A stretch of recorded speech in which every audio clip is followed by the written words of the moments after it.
Over the past several years, substantial power has been granted to the president and the executive branch. One such example of extreme power is National Security Presidential Directive 51, which was created by President George W. Bush in May of 2007. Directive 51 says that when the president considers an emergency to have occurred, an enduring constitutional government comprising a cooperative effort among the executive, legislative, and judicial branches of the federal government, coordinated by the president, will take the place of the nation's regular government. The goal of Directive 51 is to ensure the continuity of federal government in the case of an emergency. They define these emergencies as any incident, regardless of location, that results in extraordinary levels of mass casualties, damage, or disruption severely affecting the U.S. population, infrastructure, environment, economy, or government functions.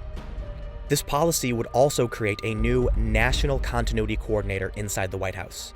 They would be charged with ensuring all executive agencies have a plan to keep functioning if their leadership becomes unable to fulfill their duties.